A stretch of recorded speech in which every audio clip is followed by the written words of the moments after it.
Bonjour à toutes et bonjour à tous. Bienvenue à cette table ronde consacrée à la COP 29 sur les changements climatiques qui s'est tenue du 11 au 22 novembre 2024 à Bakou, en Azerbaïdjan, et au cours duquel près de 200 pays là, se sont réunis pour négocier sur les importants enjeux que constituent les changements climatiques. Cet événement est organisé par l'Institut Environnement, Développement et Société, en collaboration avec la Chaire de recherche du Canada en droit de l'environnement, ainsi que le Réseau universitaire international pour l'action climatique et l'École supérieure d'études internationales de l'Université Laval. Ces groupes rassemblent de très nombreux chercheurs et étudiants qui sont issus de différentes disciplines et dont nombreux sont ceux qui s'intéressent aux importants défis que représente la lutte contre les changements climatiques, excusez-moi, qui était au cœur des négociations de la COP 29. Je suis très heureuse de vous accueillir à cet événement. Je me présente, mon nom est Paul Allais. Je suis professeure à la faculté de droit de l'Université Laval et titulaire de la Chaire de recherche du Canada en droit de l'environnement. Comme vous le savez, outre des négociateurs de la société civile, la COP 29 intéresse également de nombreux scientifiques et chercheurs, parmi lesquels des membres de l'Université Laval, dont nos 4 panélistes de la table ronde, qui sont issus de différentes disciplines, mais elles ont en commun d'avoir participé à cette COP 29 et d'avoir accepté de nous parler, selon leur point de vue disciplinaire, de leur expérience et réflexion. En introduction de cette table ronde, nous avons le plaisir d'accueillir M. François Gélineau, vice-recteur aux affaires internationales et au développement durable de l'Université Laval et membre de la délégation canadienne à la COP 29. Il a accepté de faire le mot d'ouverture de cette table ronde. Je vais maintenant vous présenter brièvement nos 4 panélistes dans l'ordre de leur intervention, mais sachez qu'elles ont toutes des CV très éloquents. En premier lieu, nous avons le plaisir d'accueillir Marie-Pierre Trépanier, qui est doctorante en génie mécanique à la Faculté des sciences et de génie de l'Université Laval. Ses recherches s'intéressent à la conception d'un outil d'aide à la décision visant à optimiser les rénovations et la conception des futurs bâtiments en y intégrant des sources d'énergie renouvelables et en tenant compte de la justice énergétique afin de promouvoir l'équité énergétique pour les populations vulnérables. Elle reviendra sur son expérience de la COP, notamment au regard de la transition énergétique. Notre deuxième panéliste est Sarah Lajeunesse, qui est doctorante en études internationales à l'École supérieure d'études internationales de l'Université Laval. Dans ses recherches, Sarah explore les dynamiques narratives entourant les déplacements climatiques à l'échelle internationale en se concentrant sur la sécurité, la vulnérabilité et les droits humains des migrants climatiques. Elle interviendra donc sur l'intégration des considérations humanitaires dans les politiques climatiques visant l'adaptation et la résilience des populations vulnérables. Notre troisième panéliste est Natalia Serrano-Burbano. J'espère que je prononce bien votre nom, Natalia. Natalia est avocate au barreau de la Colombie. Elle est également candidate au doctorat en droit à la Faculté de droit de l'Université Laval et membre de la chaire de recherche sur les nouveaux enjeux de la mondialisation économique. Sa recherche s'intéresse à la prise en compte des droits et des intérêts collectifs et individuels des peuples autochtones dans le cadre du droit économique international, et cela à travers l'inclusion de considérations non marchandes telles que l'adaptation au changement climatique. Elle partagera avec nous ses réflexions sur la place occupée par les droits autochtones dans les négociations sur le climat. Enfin, notre quatrième panéliste est Catherine Robitaille, qui est doctorante en management à la Faculté des sciences de l'administration de l'Université Laval. Ses recherches s'intéressent aux paradoxes dans l'organisation des projets d'adaptation au changement climatique sous le prisme de la justice climatique féministe. Elle reviendra sur son expérience de la COP 29 au regard des discussions intéressant les questions d'égalité entre les genres. Après leur intervention, nous aurons une période de questions. Donc, s'il vous plaît, notez vos questions dans l'outil de conversation, dit le chat, ou alors levez la main pendant la période de questions. Entre-temps, s'il vous plaît, on vous demanderait de garder vos micros fermés. Sans plus attendre, je cède la parole à M. François Gélineau, qui, je l'espère, a pu se joindre à nous. Merci Paul-Louis, j'ai pu me joindre. Ça a été un peu compliqué, mais j'y suis arrivé, donc je suis parmi vous. Très heureux d'ailleurs de pouvoir participer à cet événement là, qui revient sur la participation de l'Université Laval à la COP 29. J'ai quelques petits messages à vous transmettre, puis ensuite je céderai la parole aux principales intéressés, nos quatre panélistes, qui en auront d'ailleurs plus à dire que moi. Euh, le premier message que je vous transmettrai, c'est que l'Université Laval continue d'être engagée, ou la direction de l'Université Laval à être engagée pour pouvoir permettre, créer les conditions pour permettre une participation accrue des étudiants et des professeurs au processus de la COP. Donc, moi, à titre de vice-recteur, c'est la deuxième année que j'ai la chance de pouvoir m'impliquer. Évidemment, comme plusieurs le savent, l'Institut EDS a une accréditation ou gère l'accréditation de l'université pour sa participation au processus des COP depuis plusieurs années. Mais depuis l'année dernière, on a essayé d'en faire une mission plus institutionnelle. On avait de grandes ambitions pour cette année et malheureusement, le processus d'émission des accréditations a été plutôt compliqué. Donc, on a finalement décidé de prioriser la participation des étudiantes et l'Institut EDS et l'Université Laval ont obtenu deux passes qui pouvaient être partagées à plusieurs personnes et on a décidé de les laisser exclusivement aux étudiantes. Moi, j'ai pu y participer à travers une accréditation que j'ai obtenue via le gouvernement du Canada, puisque j'ai proposé et j'ai organisé une activité au pavillon du Canada pendant la COP.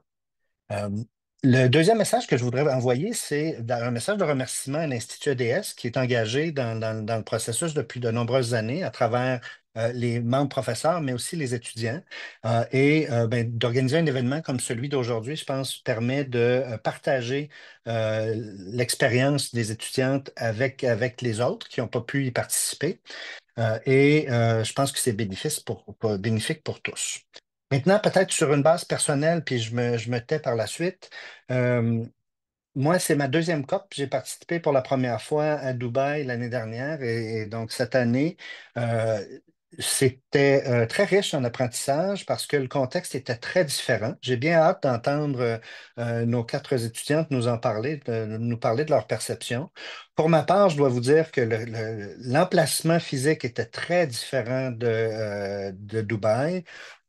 Les événements se tenaient principalement dans des espaces préfabriqués, donc des plafonds assez bas, des espaces sans fenêtres.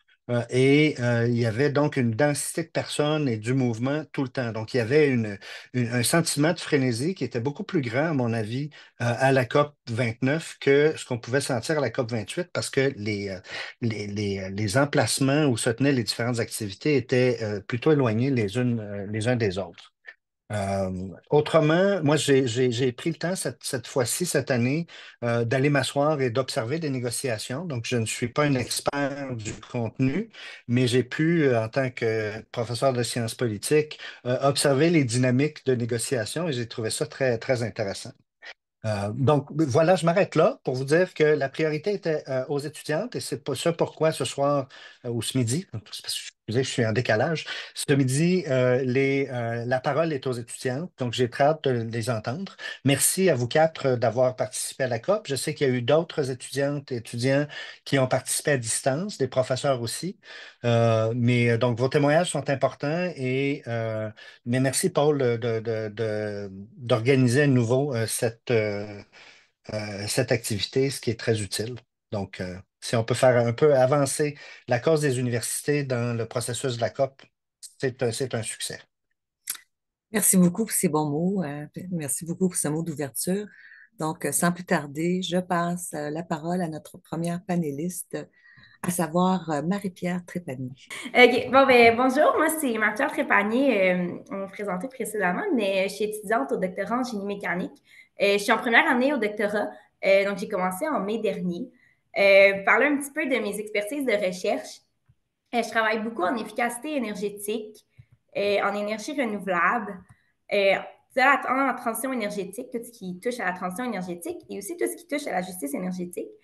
Donc, vous pouvez voir que vraiment le point en commun, je dirais, dans toutes mes expertises de recherche, c'est vraiment l'énergie. C'est vraiment le cœur central, je dirais, de mes études doctorales. Donc, on en a parlé un petit peu précédemment, mais mon projet, c'est vraiment un d'aide à la décision. Dans le fond, l'objectif, c'est vraiment d'optimiser autant les rénovations que les nouvelles constructions, particulièrement pour les bâtiments résidentiels. Et dans le fond, c'est de penser aussi au climat futur. Donc, c'est vraiment de tester différents climats, différentes projections climatiques pour s'assurer que nos bâtiments sont résilients. D'essayer de trouver des manières aussi qui consomment moins d'énergie. Ça peut être en intégrant des énergies renouvelables. Et un gros aspect de mon projet vraiment qui est, je dirais, un petit peu innovateur en ingénierie parce qu'on le voit moins, mais c'est de considérer vraiment tout ce qui est de la justice énergétique.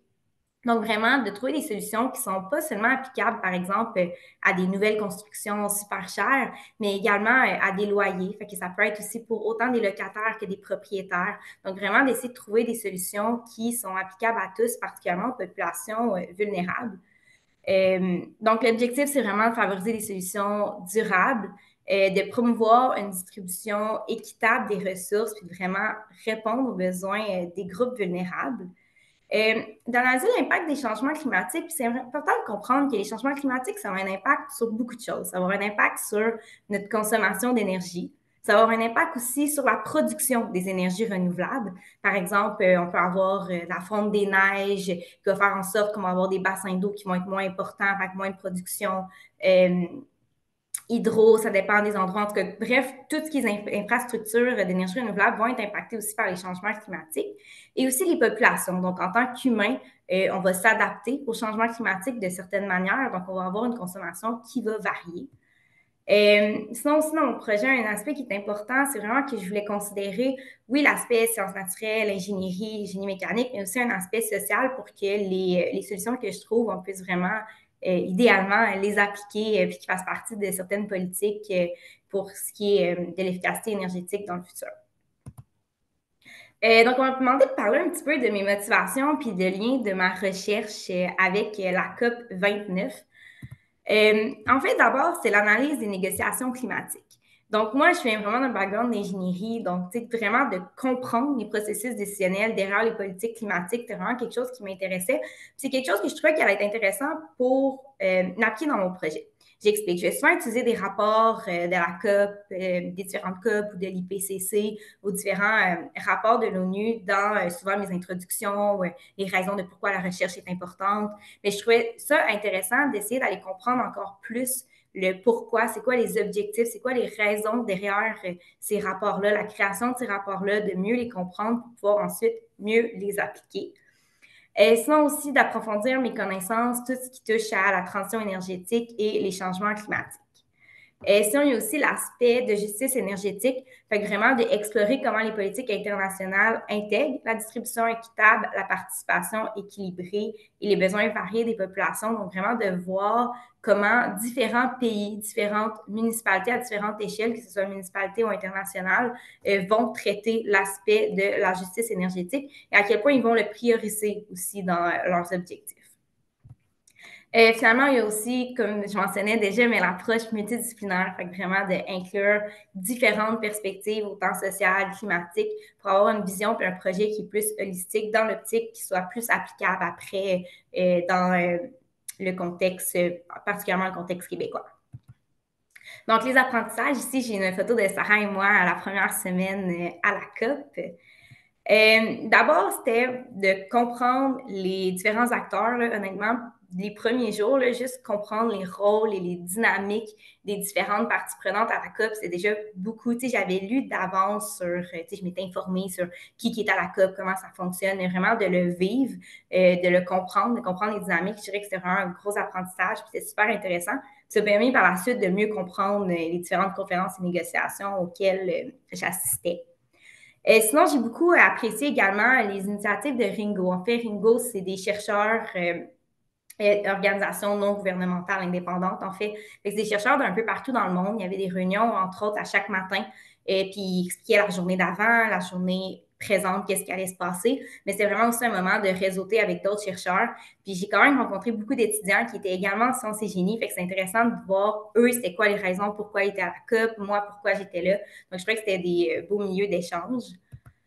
Ça, on en a parlé un petit peu, mais vraiment l'analyse des rapports que l'IPCC ou d'autres documents. Là, par contre, j'en ai un ici, entre autres, que j'étais allée à une conférence du pavillon des objectifs de développement durable. C'était vraiment le fun parce que les auteurs des rapports, ben, ils sont là, c'est eux les panélistes, fait que c'est des questions ou des choses que tu veux mieux comprendre. C'est vraiment là, puis tu as vraiment une proximité avec eux. Tu sais, j'aimais bien. Puis un autre apprentissage aussi, c'était plus le réseautage. Réseautage avec différentes personnes, mais je trouvais surtout, pour ma part, c'était comme un peu plus facile d'aller au pavillon du Canada. C'est un peu, on parlait un petit peu, mais c'est beaucoup de gens à la COP. Ça peut être déstabilisant, mais d'avoir un endroit qu'on peut se retrouver, revoir des visages familiers. Puis au pavillon du Canada, il y a beaucoup de monde du Québec. Ça, c'était un autre aspect que je trouvais le fun de voir que la société civile du Québec était très impliquée sur les changements climatiques.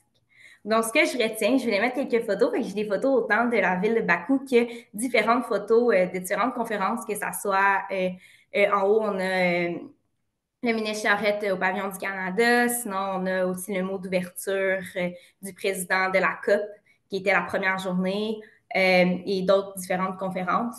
Je veux parler un petit peu plus de mes impressions, je dirais que des conclusions des négociations, parce que nous, on était là la première semaine. Fait que d'abord, c'était moins rendu aux détails des négociations. Puis aussi, je trouvais que c'était peut-être plus des infos que vous pouviez avoir en ligne. Les impressions, c'est que c'est fascinant, mais c'est aussi déstabilisant. C'est déstabilisant pour différentes raisons. D'abord, il y a beaucoup de monde, mais aussi l'aspect environnemental de la chose. Puis c'est quelque chose, moi, qui m'a quand même déstabilisé de dire, tu sais, il y a plus de 70 000 personnes qui se déplacent. L'Azerbaïdjan, pas mal tout le monde est venu en avion. Là, il y a quelques journalistes qui ont réussi à se rendre en train de l'Europe, mais en général, c'est quand même une grosse empreinte carbone. Fait que de dire, est-ce que ma participation est suffisante à compenser? Est-ce qu'elle vaut la peine? C'est quand même, je dirais, un débat, puis on pourra en reparler plus tard, mais je n'ai pas encore de réponse exacte. Mais c'est sûr que j'ai vraiment appris beaucoup. Puis aussi, ça m'a motivé, beaucoup de discours très inspirants que j'ai pu assister. Fait que ça donne le goût aussi, quand tu retournes chez toi, de militer pour le climat. Fait qu'une ambiance qui est effervescente, une foule dense. C'est une atmosphère qui était très chaotique. Vraiment beaucoup de gens partout. C'est vraiment, c'est très impressionnant. Ça prend beaucoup d'énergie. Mais je trouvais que c'est aussi stimulant parce que c'est tous des gens qui sont là, ou du moins en majorité, qui sont là pour les mêmes raisons que toi, qui sont là pour vraiment faire un impact sur les changements climatiques, essayer de trouver des solutions pour respecter le 1,5 degré. Sinon, l'organisation, ben, Bakou, c'est vraiment une magnifique ville. Pour vrai, c'est pas un endroit que je serais nécessairement allée par moi-même, mais je vous le recommande. C'est une super belle ville. Puis c'était une logistique qui était impressionnante quand même parce que toute la ville, je dirais, a dû se mobiliser. Il y a eu des petits accros au début, là, des guichets pour avoir nos passes qui étaient supposés être ouverts, qui finalement, c'était pas ouvert, des autobus qui n'étaient pas sur les heures. Ça a quand même été compliqué, mais ils se sont vraiment adaptés rapidement. Fait que ça, j'ai trouvé que c'était vraiment bien. Puis un dernier petit mot que je voulais dire, je ne vais pas prendre trop de temps, mais c'était les tensions aussi. C'est quelque chose que je pense que je vais me rappeler longtemps, de voir les divergences qui étaient vraiment évidentes entre différents pays, puis de voir comment ça amène une complexité sur les négociations, puis tu sais aussi juste les pavillons. Tu sais, t'as des pays qui ont des conflits présentement, mais les deux, ben là, tu sais, c'est un endroit, ben c'est sont à l'ONU, donc tu sais, tout le monde est pacifique, mais tu sais, c'est quand même, ça se ressent. Puis aussi quelque chose que je trouvais qui était peut-être un peu spécial de la COP 29, mais c'est que le gouvernement des États-Unis, qui sont quand même une puissance importante, ben, venait d'être en élection. Fait que c'est encore le gouvernement Biden qui était là, qui négociait comme pour le gouvernement Biden, mais ils savent que ça va changer bientôt. Fait que ça, c'était aussi quelque chose qui amenait, je dirais, toujours des petites questions sur les négociations puis sur la position des États-Unis. Puis je trouvais ça intéressant. Je voulais en parler. Donc, merci. Je pense que ça fait pas mal le tour de ce que j'avais à dire. Merci beaucoup, Marie-Pierre, pour d'avoir partagé vos réflexions avec nous. Je passe tout de suite la parole à Sarah. La parole est à vous. Bonjour, est-ce que vous m'entendez bien? Très bien. Super. Donc, tout d'abord, merci beaucoup pour l'organisation de la table ronde. Merci pour l'opportunité aussi de partager notre expérience à la COP29. Je pense que c'est très apprécié. Je me représente là, très rapidement, Sarah Lajeunesse, candidate au doctorat en études internationales. Donc, j'ai pas beaucoup de temps. Je vais essayer de faire un tour d'horizon rapide sans trop répéter ce que Marie-Pierre vient de mentionner, parce que moi aussi, j'étais là la première semaine. Donc, du côté des observations finales, là, c'est quand même assez similaire. Je vais commencer avec mes motivations, en fait, à participer à la COP29. Ça répondait vraiment à un double objectif, donc à la fois personnel et professionnel académique. Donc, en tant que doctorante en études internationales, je me concentre surtout sur la construction de narratifs entourant les déplacements climatiques, donc d'un point de vue juridique, politique et médiatique sur la scène internationale. Donc, déjà, de base, je pense que les espaces de dialogue internationaux comme la COP, c'est vraiment super important. Puis ça vient jouer un rôle central dans la manière dont on vient appréhender collectivement les différents enjeux globaux qui sont assez complexes, dont le déplacement climatique. Donc, mes objectifs principaux, c'était surtout d'étudier comment ces discussions vont influencer les politiques et les instruments juridiques, mais aussi comprendre comment les perspectives de divers acteurs, donc pas uniquement les États, mais aussi les ONG, les universités, la société civile, se croisent et s'articulent entre eux. Donc, il n'y a rien de mieux qu'un événement de cette ampleur-là. Comme on a dit, c'est avec énormément de personnes d'un peu partout et avec des négociations quand même importantes pour observer justement les mécanismes discursifs qui sont mis en place. Sur un plan peut-être plus personnel, c'était quand même une occasion de m'immerger aussi dans un environnement qui transcende vraiment les frontières nationales. Donc, c'est directement en lien avec mes intérêts de recherche depuis plus de 10 ans, là, où je travaille avec un parcours vraiment en droit international, relations internationales et communication politique. Donc, c'était vraiment un événement qui vient un peu consolider le tout, là, qui fait le pont entre ces trois axes de recherche-là principaux. Sinon, ben, tout ce qui est échange direct avec les décideurs, les activistes et d'autres chercheurs aussi, ça a vraiment une perspective qui est riche, qui est plus nuancée, en fait, je peux dire plus loin des analyses qui sont souvent un peu plus abstraites qu'on va produire dans le cadre académique. Donc, cet aspect-là m'intéressait vraiment beaucoup aussi. Puis, ça m'a donc permis de relier un peu davantage tout ce qui est théorie et dynamique plus concrète, observable en temps réel euh, en soulignant encore plus l'importance d'une approche interdisciplinaire. Donc, mon doctorat est interdisciplinaire, mais ça m'a encore plus convaincu que c'était nécessaire pour des enjeux aussi complexes que les enjeux climatiques et migratoires. Ensuite, si je me penche un peu plus sur les liens avec ma recherche, ben, à travers là, mon analyse de la construction des narratifs sur le déplacement climatique, ben, je me penche beaucoup sur comment les discours politiques viennent influencer la perception qu'on a de la migration, du déplacement comme tel, et en fait, ce qui vient influencer aussi par la suite la mise en place de différents instruments juridiques. Donc, à la COP 29, même si le but premier, c'était le financement, il y a quand même beaucoup de thèmes qui sont abordés en parallèle, donc dans des différents panels, dans des événements qu'on appelle les side meetings, qui viennent résonner directement avec mes recherches. Donc, j'ai surtout observé comment les États, en particulier ceux dans les régions plus vulnérables comme les îles du Pacifique, vont essayer de redéfinir en fait leur place dans les discussions internationales. Donc, plutôt que se limiter à un statut simpliste, disons, de victime, ils viennent revendiquer vraiment un rôle de leader en proposant des solutions qui seraient peut-être plus innovantes. Puis, donc, peu importe là, que ça touche à la migration plus planifiée ou à des nouvelles approches pour protéger les ressources naturelles notamment. D'un point de vue plus juridique, bien, on aborde en droit international, en fait, de plus en plus cette idée de responsabilité partagée entre les États. C'est une perspective qui peut être assez intéressante puis innovante aussi, parce que dans le fond, ça explore la responsabilité conjointe des différents États sur des sujets particulièrement complexes, comme les changements climatiques et la gestion de ces impacts, dont le déplacement climatique.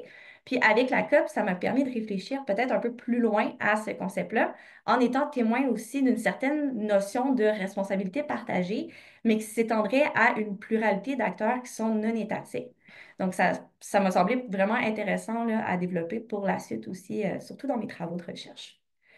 Euh, mais cette idée de responsabilité collective-là, ça reste encore un peu, très peu contraignant juridiquement, bien entendu, même si de plus en plus, là, on voit les principes, notamment de non-refoulement, qui sont mis de l'avant dans dans des contextes environnementaux. Sinon, il y a aussi, d'un côté peut-être plus discursif, je me penche beaucoup dans mes recherches sur le processus de othering ou d'altérisation.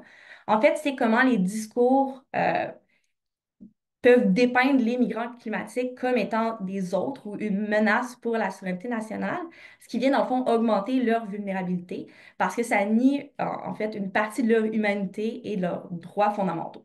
Donc cette dynamique-là de othering, donc la séparation entre le nous versus les déplacés climatiques, c'est particulièrement préoccupant dans le contexte. Puis, ça vient vraiment alimenter les politiques marginalisantes, là, dans le fond, pour les populations qui sont déjà vulnérables. Donc, j'ai pu quand même discuter avec énormément de personnes, donc touchées de près ou de loin par les changements climatiques.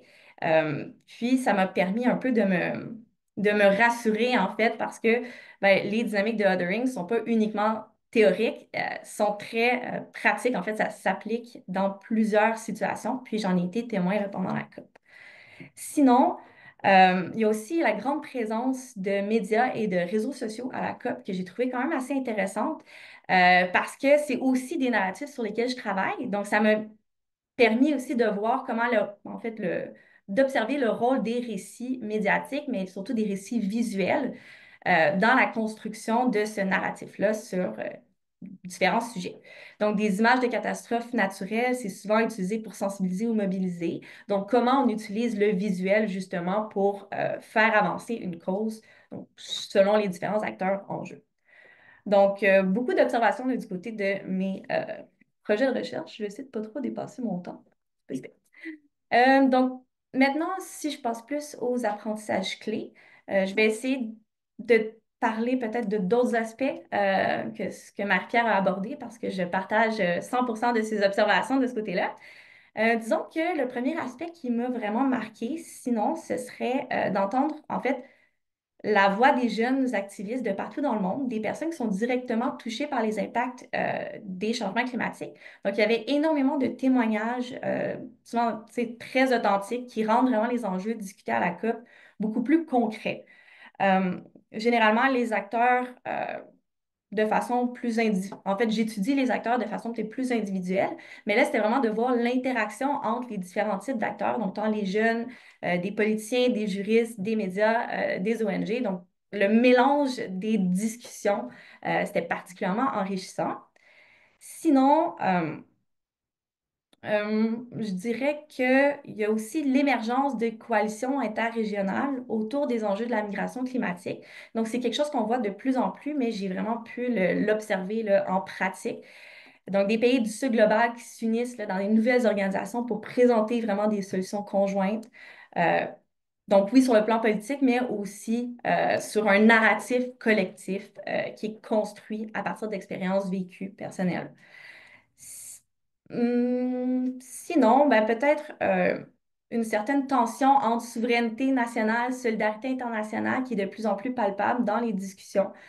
Donc, on parle un peu de conflictualité entre différents États, mais on le voit aussi au niveau des différentes organisations qui étaient présentes sur place.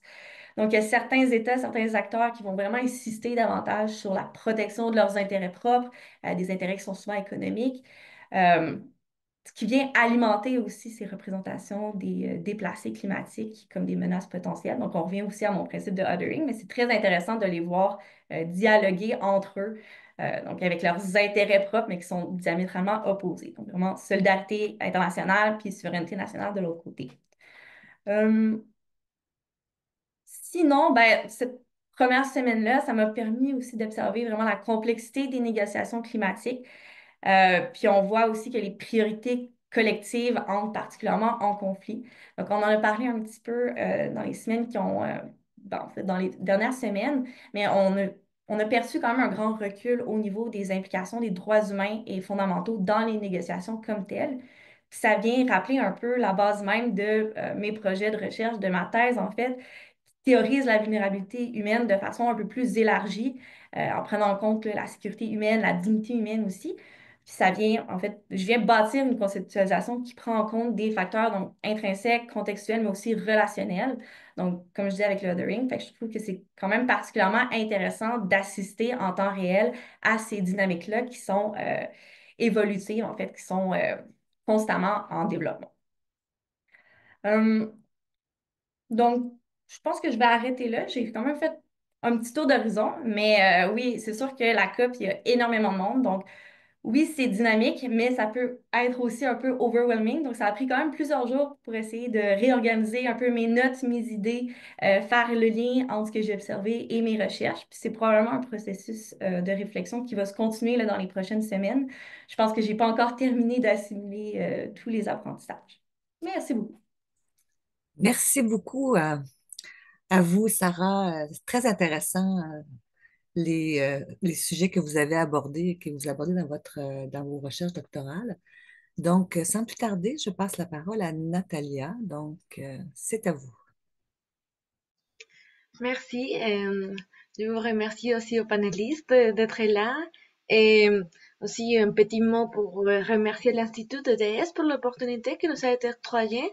Euh, on était avec Catherine la 12e semaine et on était vraiment reconnaissants de l'opportunité de pouvoir être à Bakou et pouvoir voir vraiment de manière directe toutes les négociations internationales. Et aussi, c'est une grande chambre des personnes intéressantes, du réseautage, des questionnements sur nous-mêmes, sur notre positionnalité, mais aussi sur la positionnalité de nos pays et nos vies. Donc, avant de commencer, je voulais vraiment remercier l'Institut de TEDx et l'Université Laval pour nous avoir donné l'opportunité. Et, je vais passer de manière comme très rapide sur mes motivations, comme Paul l'avait dit. Moi, je suis avocate en Colombie, mais ça fait quelques années que je suis partie. Maintenant, je fais mon doctorat en droit international économique ici à l'Université Laval.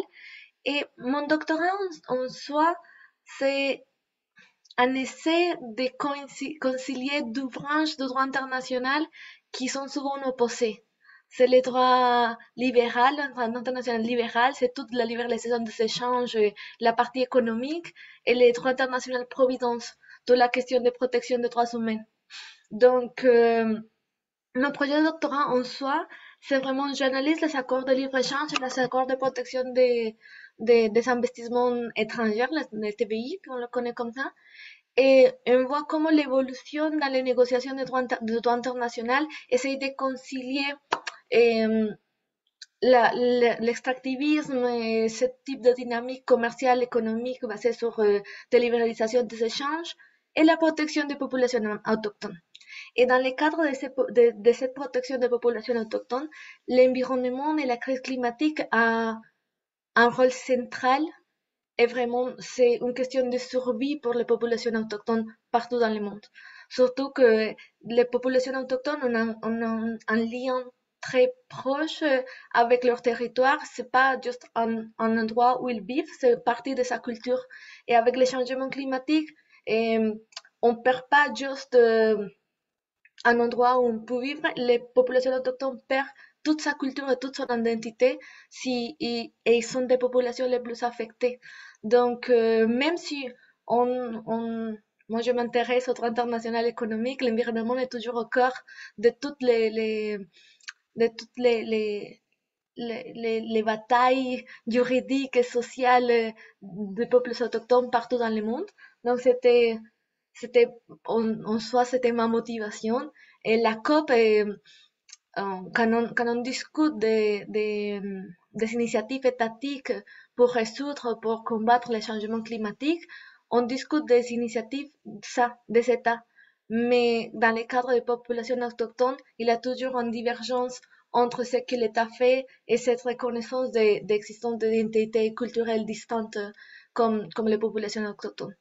Donc, ma motivation principale était vraiment de pouvoir aller et regarder les dynamiques de négociation, parce que le droit international est construit à partir des négociations étatiques, mais on voit de plus en plus une évolution par rapport à la participation des entités non étatiques, par exemple les ONG, les lobbies des entreprises aussi, c'est ce qui était très présent, mais aussi les populations civiles et les populations autochtones. Donc, c'était ma principale raison, surtout parce que dans le cadre de ma thèse, je m'intéresse beaucoup à la protection des savoirs ancestraux. Et les savoirs ancestraux, depuis l'accord de Paris, on les reconnaît comme des acteurs clés pour adresser l'adaptation et la lutte contre le changement climatique, surtout parce que les populations autochtones, depuis des siècles, ont vécu de manière durable avec leur territoire. Donc, cette évolution vers la démondialisation ne peut pas se faire si on ne prend pas en compte les savoirs ancestraux et les savoirs traditionnels des populations autochtones. Donc, c'était mon principal objectif, aller voir, rencontrer des leaders autochtones et un peu analyser cette dynamique de construction et de négociation internationale entre, entre des intérêts tactiques, des intérêts économiques et les droits humains qui sont toujours un champ de bataille, qu'on les voit dans les coulisses de la COP qui est très présente, même en Azerbaïdjan, qui n'était pas un pays très démocratique, il faut le dire. C'était pas un endroit pour faire des manifestations, mais quand même, on a eu des dynamiques de contestation très directes contre des dynamiques qui parfois étaient très contestables sur le plan humain et sur le plan juridique aussi. Donc, c'est ça ma motivation, aussi parce que depuis presque 15 ans, j'étudie le droit international, c'est l'opportunité d'être dans une sphère onusienne et de rencontrer les délégations de tous les pays. Et moi, je suis partie de la Colombie il y a presque 6 ans, mais j'ai eu l'opportunité de rencontrer la délégation colombienne. Et c'était la même délégation colombienne qui faisait la COP16 sur la biodiversité, qui était un succès pour le droit des peuples autochtones. Donc, dans le cadre de ma thèse et aussi de ma vie personnelle, c'était une expérience merveilleuse. Et ce que j'ai appris, donc et c'est aussi ce que Sarah disait, il va falloir avoir un peu plus de temps pour cerner tout ce qu'on a vu et tout ce qu'on n'a pas vu, parce que on parle d'une crise mondiale, on parle d'une crise qui nous met à tous en danger. C'est pas que les îles du Pacifique qui vont souffrir les conséquences, mais comprendre les dynamiques et les intérêts dans une conférence de cette magnitude était compliqué, était difficile à suivre les négociations, était difficile à suivre les leaders autochtones. Donc, je crois que Sarah a eu a raison en dire qu'on on va en discuter, on va pouvoir en discuter pendant des mois et des mois jusqu'à la COP 30 si on a l'opportunité d'y retourner au Brésil. Et donc, pour moi, ce que je garde, c'est les contrastes qu'on voit entre l'académie, la recherche académique dans un bureau et regarder la véritable construction de droit international qui se fait dans des sphères onusiennes. Et moi, j'apprécie beaucoup l'expérience pour pouvoir voir ça. Aussi, l'espèce de mobilisation citoyenne qu'on voit de manière très présente, même si on doit faire vraiment les parenthèses avec la situation pays où on était, mais on voit vraiment cette espèce de rupture des lignes qui étaient déjà très fixes entre les États qui négocient et la population qui obéit. Là, on voit comment on traverse de manière très ponctuelle les intérêts. On avait les constituencies. Moi, je suivais beaucoup the International Indigenous Forum for Climate Change.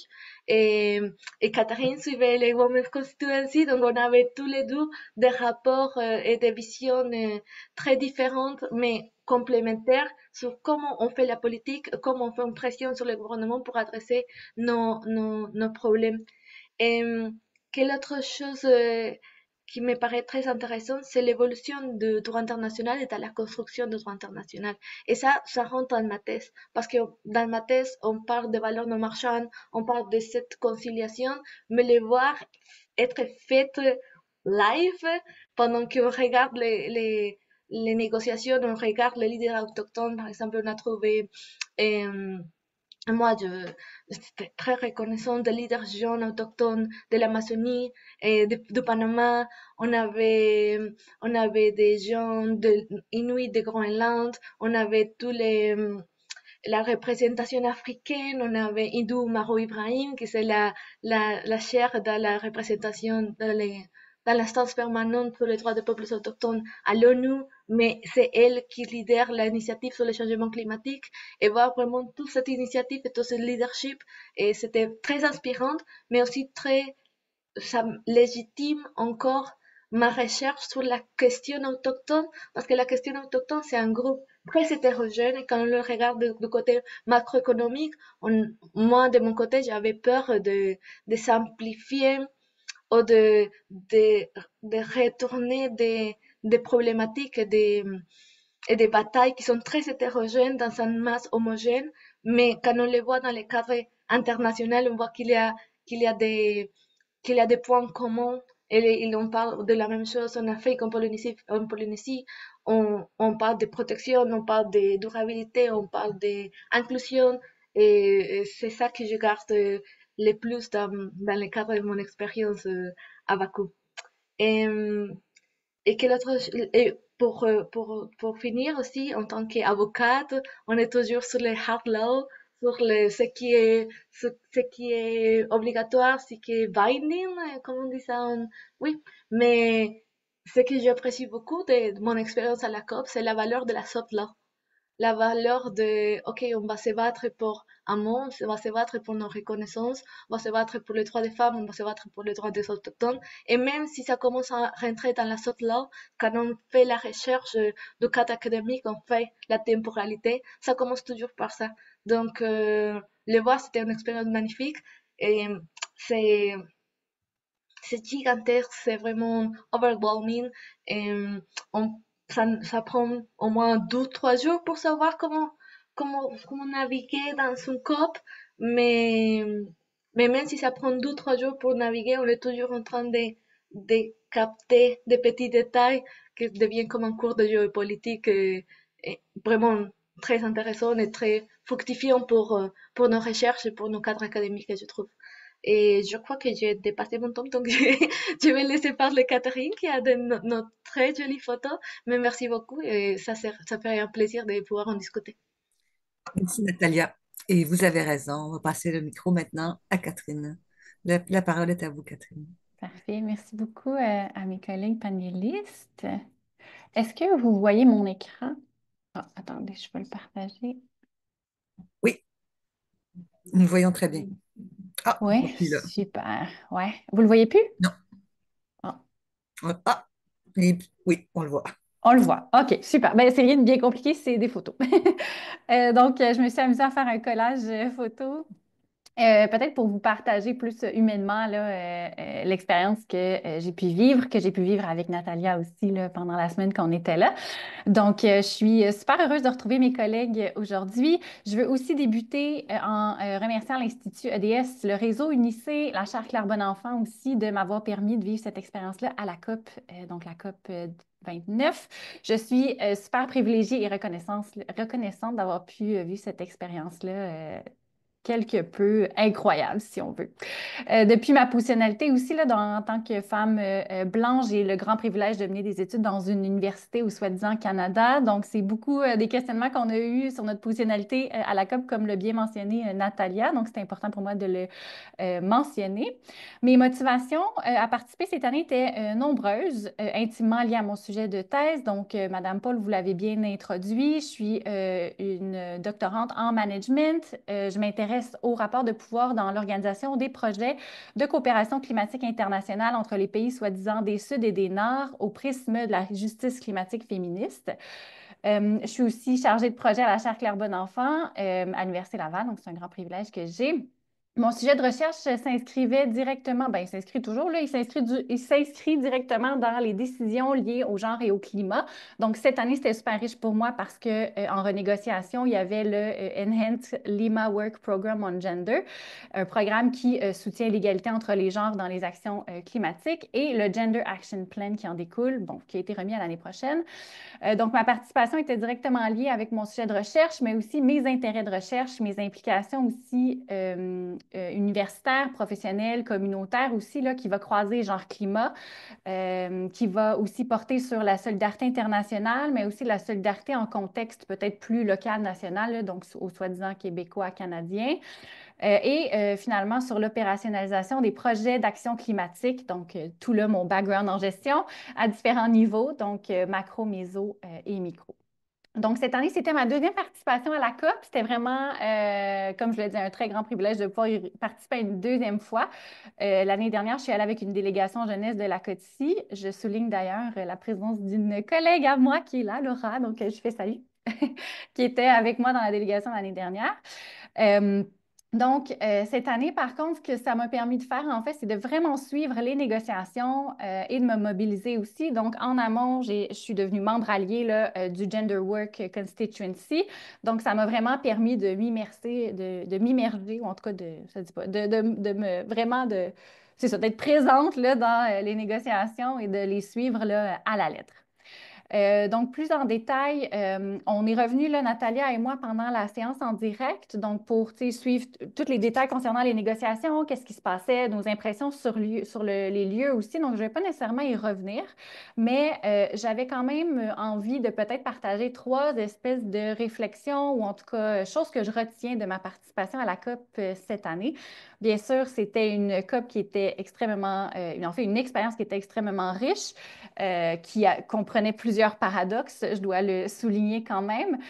Mais comme Sarah le disait, là, les réflexions de cette expérience-là ne s'arrêtent pas à ces 3 dont je vais vous partager aujourd'hui. Bien sûr, mes réflexions vont m'habiter pendant encore un bon bout. Même celle de l'année dernière, elle m'habite encore. Donc, je peux juste imaginer là, que ça m'habitera pendant encore un bon bout.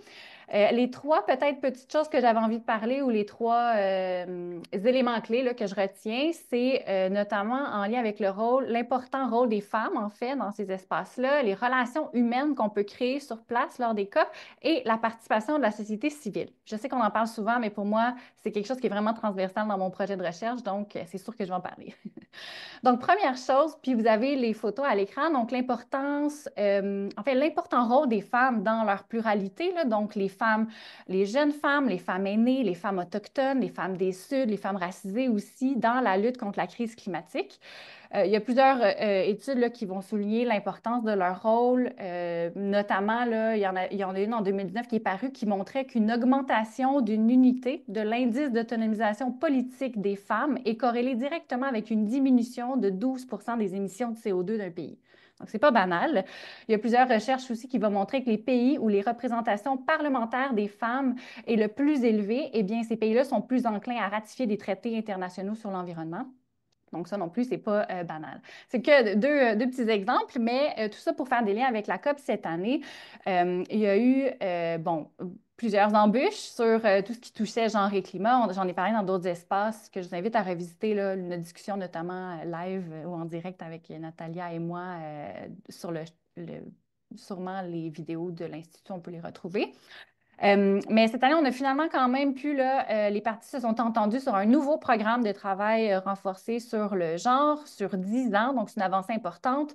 C'est pour la première fois aussi, on y intégrait des données ventilées, là, où on invitait à avoir des données ventilées par le genre et l'âge. Et c'est les négociations aussi, le texte final, là, il fournit une feuille de route assez importante et claire là, pour l'élaboration d'un plan d'action en matière de genre là, que, comme je le mentionnais tantôt, a été reporté à la COP 30. Il y a par contre beaucoup de travail à faire encore. Donc, quand on note par exemple qu'en 2023, donc à la COP de l'année dernière, c'était seulement 15 femmes qui étaient représentées parmi les 133 chefs d'État. Cette année, à la COP 29 en Azerbaïdjan, c'était seulement 8 femmes sur 77 qui ont pris la parole sur la scène mondiale lors de l'ouverture de la COP. Donc, puis d'ailleurs, je peux pas m'empêcher de vous inviter à un événement qui va porter exactement sur ça en janvier, donc avec la chaire Claire Bonenfant à laquelle je travaille. C'est un événement qui aura lieu le 28 janvier et s'intitule « Pluraliser les voix des femmes autour de la COP 29 ». Donc, différentes perspectives, enjeux et stratégies seront discutées. Je pourrais mettre le lien dans le chat si vous voulez. Donc, tout ça pour dire que si on commence tranquillement, ou en tout cas, on le reconnaît depuis vraiment longtemps, mais on le porte vraiment au cœur maintenant des discussions. Les femmes n'ont pas nécessairement toujours accès aux ressources pour actualiser ou en tout cas mobiliser leur stratégie de lutte contre la crise climatique.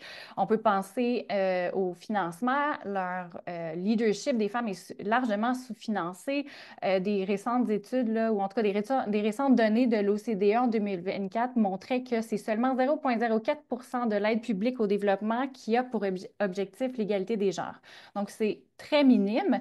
Et je ne peux pas m'empêcher non plus de faire le lien avec la COP de cette année, qui était une COP axée sur le financement, où les pays des Sud devaient être les leaders là, dans ces négociations-là. Eh bien, évidemment, il y a plusieurs personnes, en fait, plusieurs groupes de la société civile, notamment des Sud, qui sont déçus par l'entente du 300 billions, pardon, entendu, qui ne permettrait pas, dans le fond, de livrer les promesses là, qui sont évaluées à 1,3 trillion de dollars pour répondre à la crise climatique, notamment pour les besoins ciblés par les pays des Sud. Il y en a plusieurs aussi qui vont souligner que ce n'est pas une question d'un manque de financement, mais bien d'une réorganisation, si on veut, du financement mondial.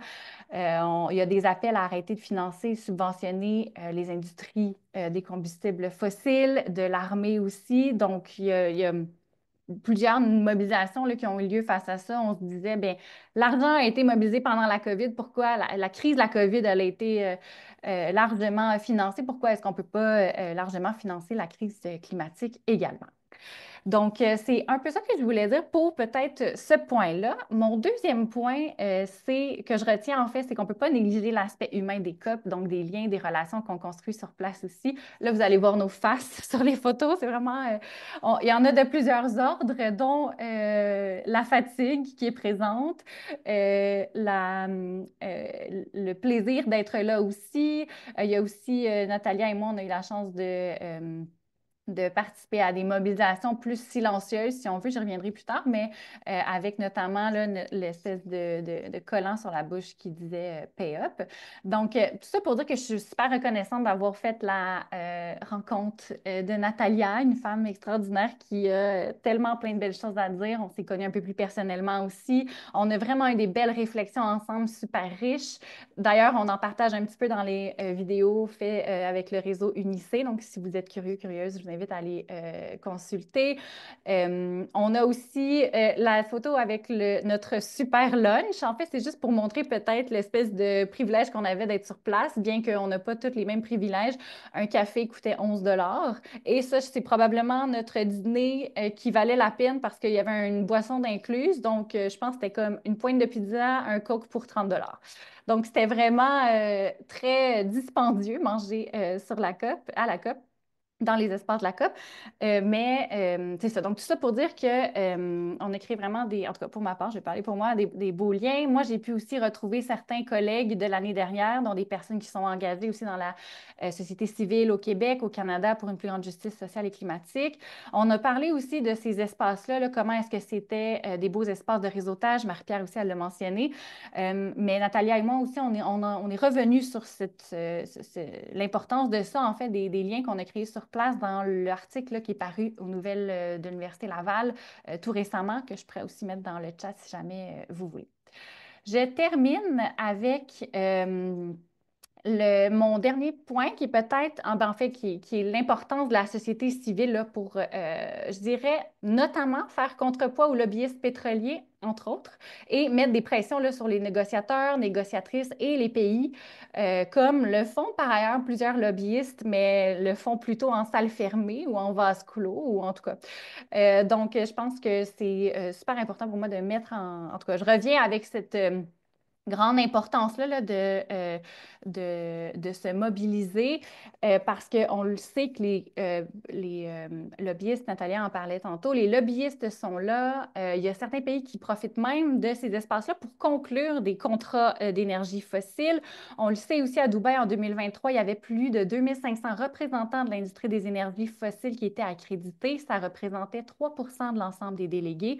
Puis ça, si on fait un calcul rapide, c'est 2 fois plus que la délégation combinée des 10 pays les plus vulnérabilisés par la crise climatique de la planète. Donc, puisqu'on représentait la société civile, on avait aussi, en tout cas, à mon avis, je reviens avec cette responsabilité-là, hein, d'occuper cet espace-là de la société civile. D'ailleurs, vous avez des photos à l'écran. À gauche, ici, c'était une rencontre avec la société civile du Québec pour faire des pressions au gouvernement du Québec. On a rencontré aussi le gouvernement du Canada pour pousser certains points. Ici, c'était en fait le Canada, cette année au pavillon, a tenu un événement qui a donné la parole à des partisans de la croissance de la production pétrolière et gazière au pays. Donc, la société civile s'est dit, OK, bon, on va aller occuper l'espace, mettre nos emissions cap et faire à semblant qu'on fait autre chose, qu'on travaille. Donc, occuper l'espace silencieusement, c'est un peu ce que je disais plus tôt.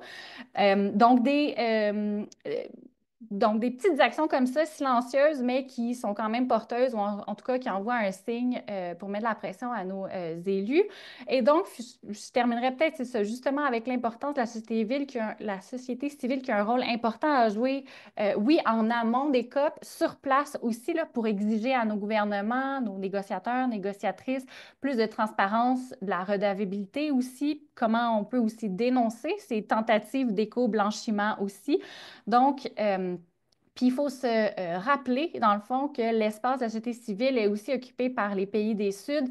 Donc, c'est ça. Donc, tout ça pour dire que c'est vraiment des leçons que de revient. Aussi, peut-être qu'au Canada, en fait, on a vraiment un grand privilège de pouvoir occuper ces espaces-là, de pouvoir s'exprimer librement sans crainte de représailles. Quand on compare à d'autres pays, on le sait, l'Amérique latine, c'est un des continents les plus dangereux pour les militantes environnementales ou du moins juste pour exprimer des désaccords avec le gouvernement. Donc, pour moi, je reviens vraiment avec ce grand privilège avec lesquels viennent de grandes responsabilités, donc une responsabilité citoyenne, mais une responsabilité aussi de faire de la recherche au service de la société pour tenir responsables nos gouvernements, les rendre redevables, puis pour qu'on ait des politiques là, plus réelles là, en termes de justice climatique. Voilà. Merci beaucoup, Catherine, pour ce beau témoignage. Donc, c'est des moments marquants que de participer à une COP, notamment celle-ci et la précédente également, ce qu'on peut en entendre. Donc, je vous remercie en particulier. Je remercie les quatre panélistes. Je vous remercie très chaleureusement, ainsi que M. François Gélineau qui a gentiment fait le mot d'ouverture. Donc, il nous reste 30 minutes pour les questions. Donc, je vous félicite aussi d'avoir vraiment respecté le temps alloué. Donc, s'il y a des... Je sais que vous avez promis, Catherine, de mettre dans le chat un certain nombre de choses. Donc, je sais que les gens seraient bien heureux que vous puissiez le faire. Euh, Puis, je vais regarder s'il y a des questions dans le chat pour vous. Euh, Oui, si je peux me permettre, on a effectivement glissé quelques liens dans l'outil conversation, dont l'article dont faisait référence Catherine de Laval Nouvelle, là, qui est un retour d'expérience, un peu des entrevues réalisées avec les quatre délégués. Puis, je pense que Catherine pourrait ajouter aussi effectivement l'activité auquel elle faisait référence. Puis, bon, peut-être que je peux casser la glace. Donc, certaines d'entre vous avaient parlé euh, de leur impression sur les lieux, du rôle, cette fois-ci, de la société civile. Peut-être qu'il était différent en raison du pays hôte. Je ne sais pas si vous souhaitez vous exprimer sur vos impressions plus générales, non pas nécessairement liées à vos activités de recherche, là, mais de votre participation à la COP. Euh, certains peuvent, certains peuvent dire que peut-être il y a une fatigue des COP parce que, au contraire, il faut persévérer, continuer à participer à ces grandes messes internationales. Alors, je ne sais pas si il y en a certaines d'entre vous veulent réagir à ces commentaires que je viens de faire. Moi, je pourrais commencer si... Oui. Qu'est-ce qu'on sent quand on est à la COP? Le problème avec les COP, c'est que on espère voir de nos gouvernements des réactions consistante à la gravité de la crise climatique. Mais c'est pas le cas. Et quand on arrive dans un événement de cette magnitude, on croise les ministres, on croise les présidents, on croise par exemple le président de Costa Rica, c'est, on se sent très petite contre le monde et contre, je sais pas si on avait parlé de ça avec Catherine, comme la, cette impuissance contre tout ce qui vient de passer, contre tout ce qui se passe autour de nous. Aussi, le fait de l'idée qu'on n'avance pas de manière si rapide que ça. On a l'urgence climatique, on voit toutes les délégués, mais on voit des négociations qui se font autour on les fait décrocher sur des questions de genre, et on voit, donc, l'expérience dans une COP, c'est overwhelming, mais en même temps, il y a beaucoup de personnes qui pensent, oui, mais pourquoi vous le faites si ça fonctionne pas? Mais je vois pas des autres sphères internationales où on puisse faire mieux. Donc, parce qu'il y a beaucoup de critiques, par exemple, c'est un des questionnements que j'avais aussi sur les coûts environnementaux et aussi financiers de faire des COP chaque année.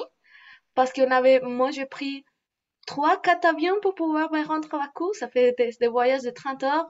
Et, et on essaie, c'est quoi mon apport? C'est ce sentiment de ne pas faire suffisamment pour pouvoir, mais en même temps, chacun fait son apport, et même nous, de notre côté, avec nos recherches, il y a un côté intellectuel qui est vraiment important dans cette multidisciplinarité nécessaire pour adresser des enjeux climatiques et des enjeux globaux. Et, et même s'il y a plein de raisons pour critiquer cette sphère internationale, je pense que c'est un endroit merveilleux pour pouvoir trouver des personnes avec des convictions et avec des espoirs comme nous. Donc, c'est des sentiments qui sont partagés, je sais pas. Merci beaucoup. Je pense que Catherine veut ajouter. J'aimerais rebondir, mais en tout cas, je laisserai la parole après à mes collègues. C'est une très bonne question, puis Natalia a encore une fois très bien mis le plancher. En tout cas, je suis toujours très fan de ses réflexions. Donc, je pense que c'est important de se demander, parce qu'on entend souvent, en tout cas, attends, je vais recommencer. Moi, je me souviens, pour partager mon expérience, il y a peut-être entre 3 à 4, 5 ans, moi, j'étais parmi celles qui demandaient de boycotter les COP. Moi, j'ai toujours trouvé que c'était des espaces vraiment, en tout cas, qu'on pourrait critiquer. Mais je me souviens d'avoir eu une conversation avec Leila Kentav, qui est la responsable Québec de Réseau Action Climat. Donc, c'est le Réseau Action Climat, oui, c'est le Réseau CANRAC que ça s'appelle.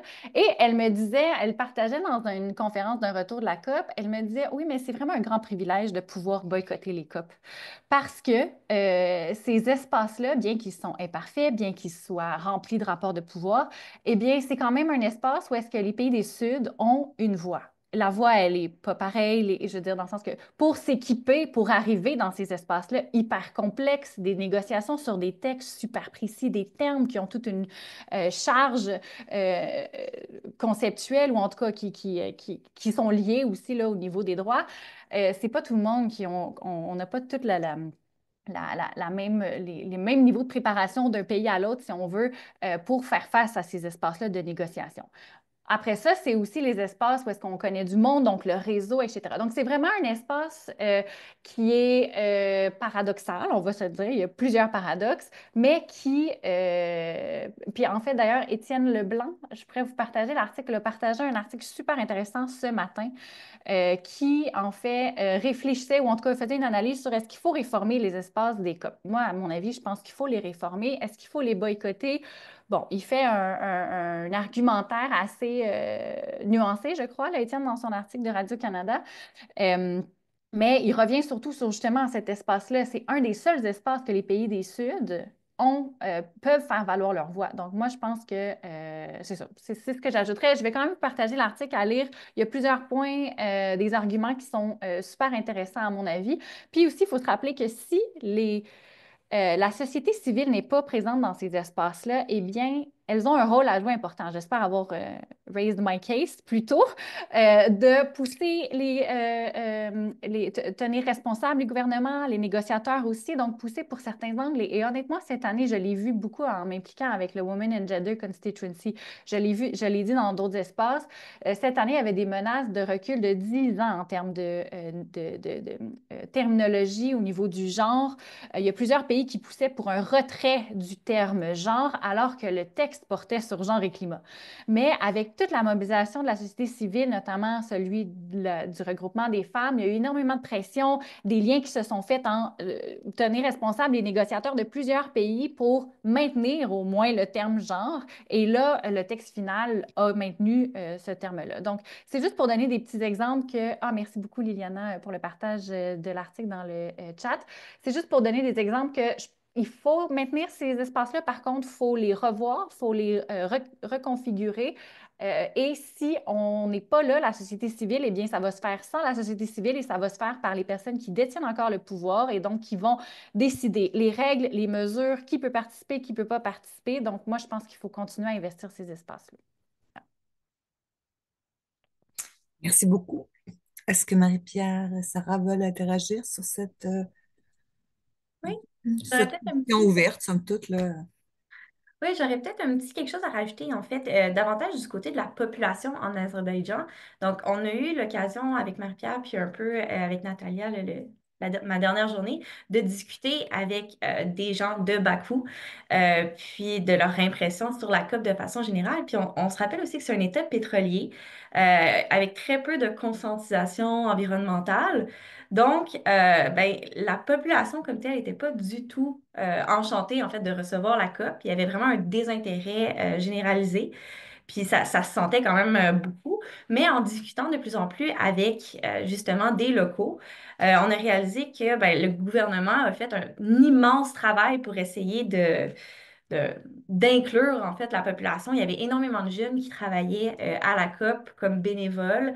Puis on a vraiment, en fait, ce que je trouvais, c'est que ça a permis quand même une certaine conscientisation de cette jeunesse-là, de cette relève-là, donc au niveau de la population locale. Donc, ne serait-ce que pour ça, ça vaut quand même la peine d'avoir des événements de cette envergure-là, je crois.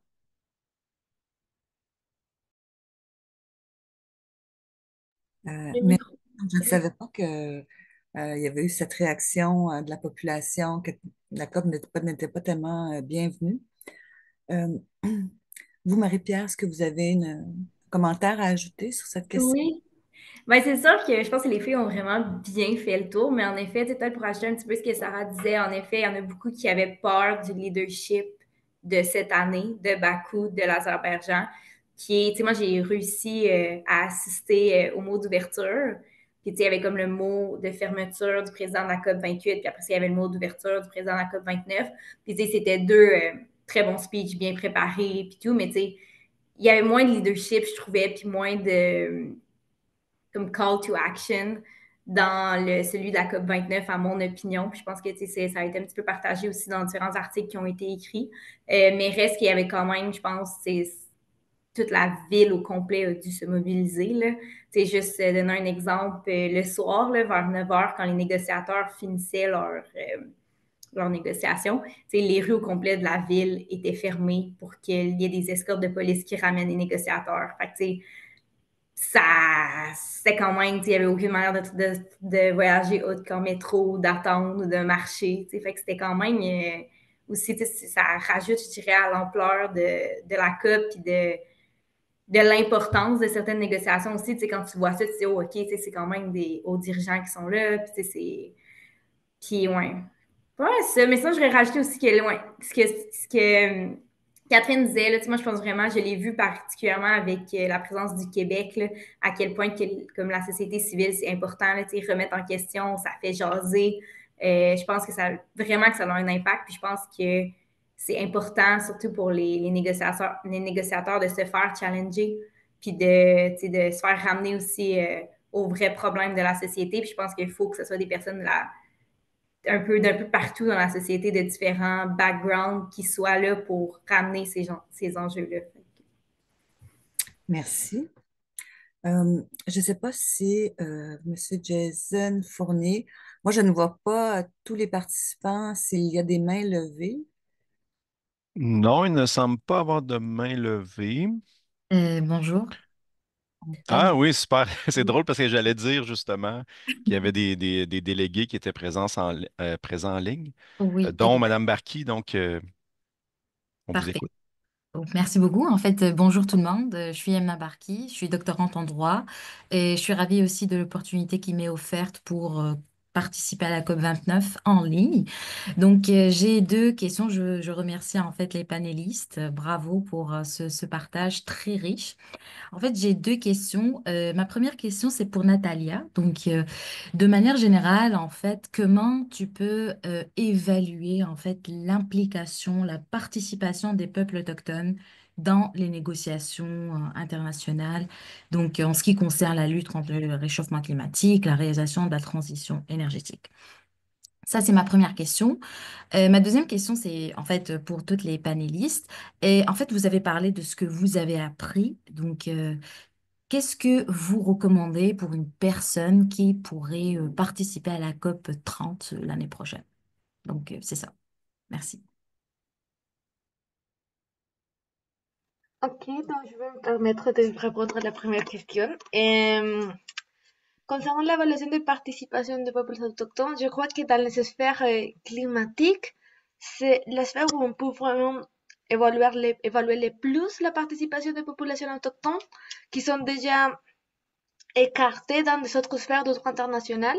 Et c'est les gains que j'ai eu avec ma participation à la COP, c'est qu'il y avait, et c'était vraiment magnifique, tous les représentants autochtones dont j'avais lu des rapports et, des, et des documents. Donc, ils sont là, ils sont très présents, mais il y a toujours ces gaps entre les délégations étatiques et les délégations autochtones. Et ils le savent. Donc, par exemple, il y avait des populations autochtones du sud-ouest des États-Unis qui disaient on est là depuis 20 ans et on va être encore là jusqu'à qu'ils nous écoutent. Donc, c'est vrai que faire une évaluation sur l'impact de sa participation est assez compliqué, surtout par rapport à la présidence de la COP. Parce on était pas, et c'était vraiment intéressant je fais comme un compte rendu avec une de mes amies qui était présente à la COP 16 à Cali, en Colombie. Et c'est aussi une question de choc de culture. La COP sur la biodiversité, elle était, la présidence était en Colombie, était une femme, et c'était des femmes qui avaient permis la discussion et la participation citoyenne des paysans et des peuples autochtones de manière très présente dans les négociations sur la biodiversité. Par contre, quand on compare la dynamique à Bakou, c'est pas du tout le même contexte et c'était beaucoup plus difficile. Donc, quand on parlait, par exemple, avec certains leaders autochtones ou défenseurs des droits humains, ils disaient cette COP est assez particulière parce que tout est fermé. Même l'endroit était aseptique, il n'y avait même pas de fenêtres. On était vraiment, dans un moment, on était vraiment malade parce qu'on ne savait pas si c'était le jour ou la nuit. Donc, euh, dans le cadre général, c'est vraiment important de le voir. Il commence à se faire en place, surtout à partir de la déclaration de 2007 sur les droits des peuples autochtones, les droits qui sont vraiment liés au climat, à l'environnement. Mais ça dépend vraiment de la sphère et du contexte politique. Et je crois que Bakou, c'était pas un endroit très ouvert pour des, oui, pour des contestations, pour adresser ce type de préoccupation ni des femmes, ni des droits humains, ni des populations autochtones. Surtout parce qu'on parlait d'une chose qui était très délicate, et on ne l'a pas abordé, mais c'est la question des finances. Comment on va financer l'adaptation, comment on va financer les fonds de pertes et préjudices. Et quand on parle de l'argent, et on l'a vu avec, on le voit beaucoup avec Amadeus, Centre international économique, quand on parle de l'argent, on coupe de manière très lourde la discussion des droits humains. Parce que là, et c'est évident. Donc, moi, ça m'a donné beaucoup d'espoir, mais ça m'a donné un pied sur la réalité aussi. C'est ma question, c'est ma réponse. Je ne sais pas si j'ai répondu, mais on pourrait en discuter, mais c'est vrai que ils sont là, ils sont présents, ils sont très forts, ils sont s'organisent, mais il y a des limites qui sont très présentes. Parfait, merci. Je peux peut-être me lancer pour la deuxième question, là, comment se préparer. Je pense que moi, ce que j'ai trouvé que comme ça m'aurait aidé, là, tu sais, comme de recul, là, c'est un peu comme ben, Catherine, elle le fait, là, mais c'est de s'impliquer dans un groupe avant d'aller à la COP. Tu sais, par exemple, moi, sur les technologies, ben, comme sur les chercheurs qui sont dans les technologies qui touchent au changement climatique, ben, il y en avait un groupe de travail. Tu sais, je ne savais pas qu'il existait. Là. C'est sur ça, entre autres, que je ne me suis pas impliquée dedans. Mais je pense que sans avoir une grosse implication, juste d'être au courant de ce qui suit, puis ça te fait comme un petit réseau avant d'y aller. Fait que je pense que ça, c'est quelque chose qui pourrait être intéressant. Mais sinon, je dirais que même si tu te prépares beaucoup quand tu vas arriver, juste de savoir que c'est déstabilisant, peu importe. Je pense même quelqu'un qui est comme, tu sais, qui a tout lu la documentation possible, tu sais, l'horaire change à tous les jours. Il peut y avoir une négociation qui est supposée commencer, puis finalement, elle n'a pas lieu, elle a été repoussée, ou il y en a une de plus le soir. Fait que c'est vraiment d'être attentif, puis d'essayer de chaque pavillon, chaque pays a comme des conférences, mais il n'y a pas un endroit que tout est écrit. Il faut vraiment que tu aies scanné des millions de codes QR un peu partout pour avoir tous les horaires possibles de toutes les conférences, d'essayer de chercher en ligne. Fait que je dirais, ouais, ce serait peut-être un petit peu mes conseils de comme se préparer à ce que ce soit déstabilisant pareil, puis d'essayer peut-être de rejoindre un groupe. Je sais qu'avec Unicé, c'est une possibilité là, avant d'aller à la COP pour avoir une communauté. Je peux ajouter ce que Marie-Pierre elle disait, puis je trouve que tu as mis plein de trucs. En tout cas, tu as partagé plein d'éléments que j'aurais aussi partagé, donc merci de l'avoir fait. Puis pour faire le pont peut-être avec le réseau Unicé aussi, c'est comme un gros réseau, tu sais, fait que peut-être de lire, ou en tout cas, si c'est possible, là, de devenir membre du réseau Unicé pour être mieux au courant de ce qui se fait, oui, en lien avec les COP, mais peut-être en amont aussi, parce que les COP, c'est un processus, oui, qui a lieu à chaque année en décembre, ou en tout cas, cette année, c'était particulier, là, plus novembre, parce que c'est une année qui a 3 COP en même temps, bref. Pas en même temps, mais en tout cas, à décalé, très collé. Là. Il y a eu Cali, mais là, en ce moment, il y a celle sur la désertification. Mais c'est aussi tout un processus qui se fait à longueur d'année. Donc, souvent à Bonn, comme au mois de juin, juillet, il y a tous les textes qui vont être négociés, en tout cas à la fin de l'année dans les COP. Fait qu'il y a possibilité de s'informer ou en tout cas de se tenir au courant à longueur d'année. Il y a des réseaux comme le réseau Unicé, il y a le réseau Action Climat aussi, j'en ai parlé un petit peu tantôt, mais vous pouvez vous abonner à l'infolettre.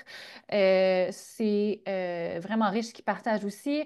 Ils font aussi souvent des webinaires pour présenter un peu, OK, cette année, c'est quoi les négociations qui sont au cœur de cette COP-ci? Comme ça, cette année, il y avait le financement, il y avait le genre, il y avait d'autres éléments aussi. Autour, il y a aussi les dialogues pour le climat, qui est un organisme qui est à viser, en fait, de vulgarisation sur les COP. Donc, super riche aussi. Moi, l'année passée, cette année, j'ai aussi participé à un débrief en direct.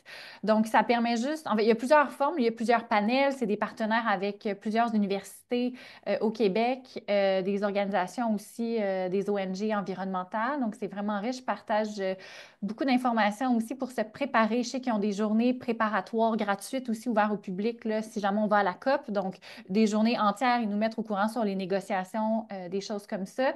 Marie-Pierre, elle a très bien dit, mais s'impliquer en amont dans un regroupement. Elle parlait du RINGO, qui est celui ONG, université, mais il y a aussi Youngo pour les jeunes, il y a le Women and Gender Constituency sur lequel j'étais, Peuple autochtone aussi. Peut-être aussi, moi, ce que je pourrais proposer ou en tout cas conseiller, c'est vraiment de se préparer en avance en termes de négociation parce que sur place, c'est comme dur après ça de suivre un peu, ça va tellement vite. Puis une fois sur place, moi, ce que je conseille, c'est la première journée de faire le tour de la COP, juste des espaces. Marie-Pierre, elle l'a bien noté, mais comme prendre les horaires en place, tu sais, comme les événements. On peut voir un peu les horaires, les événements officiels de la COP qui sont en ligne. Donc, on peut se faire un horaire d'avance, mais il faut savoir que c'est sûr qu'il va être déplacé, c'est sûr qu'il va y avoir d'autres événements qui vont prendre la place et tout ça. Puis, je terminerai avec aller aux rencontres du regroupement, soit Ringo, Youngo, celui que vous choisissez, mais d'aller là parce que, juste pour donner un exemple, moi, à chaque matin à 9h, c'était les rencontres du Women in Gender Constituency et on avait un débrief de toutes les négociations sur tout ce qui se passait. Le genre et climat, mais aussi transversalisé, genre dans le financement, la transition juste, le NCQG, l'agriculture, les technologies, etc. Fait que c'est vraiment un espace riche d'apprentissage. Voilà. Oui, et si je peux juste finir, c'est, il faut avoir de manière très claire ce que tu cherches. Parce qu'il y a tellement de choses qu'on peut vraiment se perdre. Donc, et on va toujours rater des choses. Parce que tout se passe en même temps. Donc, pour se préparer, c'est avoir vraiment de manière très claire ce qui est négocié, un peu de manière générale, le fonctionnement de ce type de négociation, parce que surtout il y a des négociations chaque année, donc ça évolue, on voit ce qui est dans l'agenda, ce qui ne peut pas avancer, mais en dehors de ça, il faut comme cibler un intérêt et suivre cet intérêt, parce que sinon, ben, on arrive à la COP, il y a des milliards de personnes et on est juste, je sais pas où y aller. Et il y a eu un commentaire d'un jeune autochtone qui me disait que c'était sa 7e COP et j'étais perdue quand je suis allée dans l'endroit les pavillons des peuples autochtones. Je me suis assise et elle me regarde, c'est ta première COP, non? C'était comme, oui, mais ça se voit. C'est, c'est tellement overwhelming que il va falloir, il prendre une ou deux COP pour vraiment juste savoir comment ça fonctionne et savoir ce qui t'intéresse, les personnes qui vont, parce que c'est toujours les mêmes personnes qui vont, et, et trouver vraiment des axes. Mais ça se voyait que c'était tellement overwhelming que les personnes qui font ça la première ou deuxième fois sont comme, OK, il faut trouver un endroit où respirer. Mais les pavillons des peuples autochtones ou le pavillon du Canada, il y avait comme safe space pour pouvoir faire ça. Merci pour tous ces conseils et toutes ces impressions que vous partagez avec nous. Est-ce que Sarah, vous voulez ajouter quelque chose? Non, je crois que les derniers commentaires de Natalia, ça résume très très bien. Là. Trouver le safe space. On a eu beaucoup de plaisir à aller se retrouver au pavillon du Canada à plusieurs reprises, juste pour s'asseoir, respirer 2 minutes avant de repartir. Mais non, tous les conseils donnés sont vraiment excellents. Je pense que je m'arrêterai là aussi. Avec l'heure qui avance, je crois que nous sommes déjà rendus au mot de la fin. Donc, permettez-moi en terminant de vous remercier chaleureusement, très chaleureusement de nouveau. Euh, Vous, nos pénalistes, et M. Gilino aussi, s'il est encore parmi nous, pour votre présence et pour avoir très généreusement partagé avec nous vos réflexions et votre expérience là, de la COP 29. Nos remerciements vont également à l'Institut EDS et à son équipe, dont plusieurs sont présents aujourd'hui, également à la Chaire de recherche du Canada en droit de l'environnement, au réseau universitaire international pour l'action climatique, ainsi qu'à l'École supérieure d'études internationales de l'Université Laval. Et enfin, je tiens à remercier les participants qui sont venus en grand nombre, malgré que nous sommes en fin de trimestre et c'est souvent une période très chargée de l'année. Donc, merci beaucoup pour votre participation, pour votre intérêt pour ces enjeux très, très importants et qui nous concernent tous. On se dit à très bientôt. Merci. Au revoir.